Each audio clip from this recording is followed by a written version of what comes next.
It is the second weekend in September. We're going to take a quick look at the front garden. Um, so with our first, so we harvested a bunch of the watermelons. So we had, once again, 3 plantings, one here, there, and over there. We harvested all 3 of those, harvested all 3 of these. We harvested 2 of those. So there's one of the original ones left. And then we had our 2 new guys, which last week that was like the size of a softball, and that was the size of a tennis ball. And now they're kind of, that's bigger, and so is that. So we have those 2, which are new within the past week, and then the only one of our original watermelons that we had left is that guy right there. We had a huge 26-pounder there that we took, and another medium one, so or regular size. So we just have those 3 watermelons left. The other 2 plants are completely done. You can tell that they're, see how they're yellowed up there, and just not doing well anyway.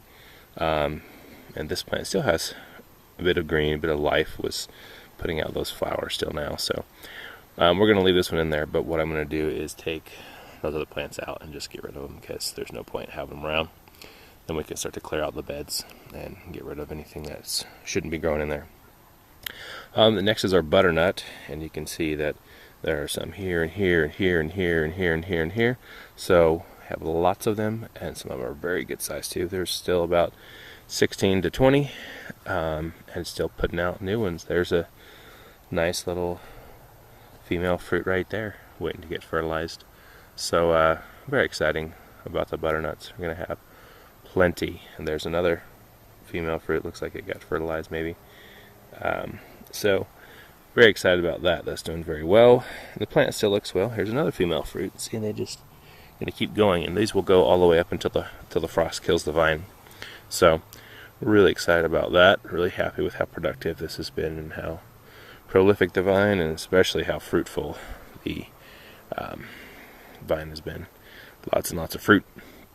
Once again, here's our dead watermelon, we didn't really kill it, but basically it was just done. You can see lots of dry, crusty leaves, and even then it's yellow. The vines are yellow.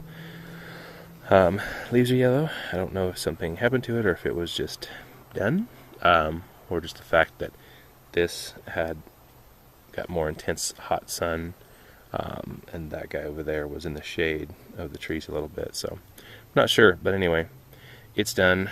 Our pumpkin plant is still doing very good. We do well overall. We have lots of the mildew stuff.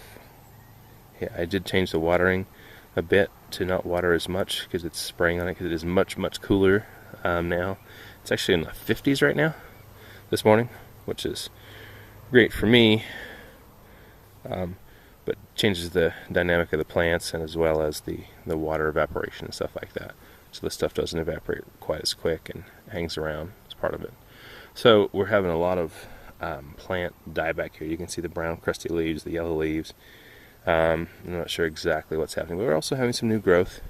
And I saw well, actually there's, if you look right there on those 2 strings, or that one vine or whatever, there's about a dozen flowers. And there's flowers over here and over here and over here. So the plant's still fairly healthy. It's just got a lot of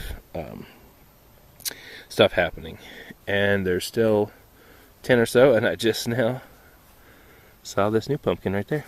So plant's still alive, still kicking out babies. So very happy about that.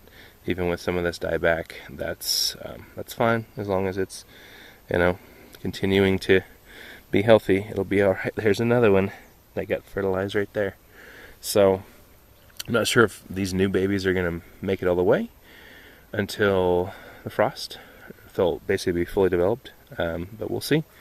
We'll let them go, and then that's why I take all these videos, so I can go look back and see when that one first showed up on my radar, and see how long it takes them to go from little green babies to big orange ripe ones. And I don't know if any of those are starting to get close enough to be ripe. They're still green showing, so I'll have to maybe look into that soon. Hadn't anticipated that happening until later, but I can see green on most of them, except maybe that one there. So have a real healthy crop there, and like I said, there's a flower, a female fruit with the flower there, and then there's open, and there's open. So might have another dozen or so.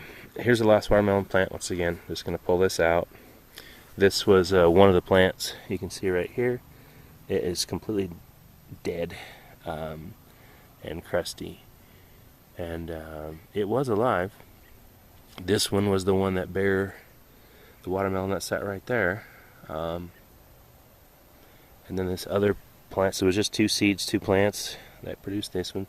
The other one's still alive, but not doing so hot. So I'll just go ahead and pull those out, like I said, and then I can clean up this bed and get it ready for fall. And then our corn we've already taken out. So that's it, except for our beautiful sunflower. And that's it for the garden in the front.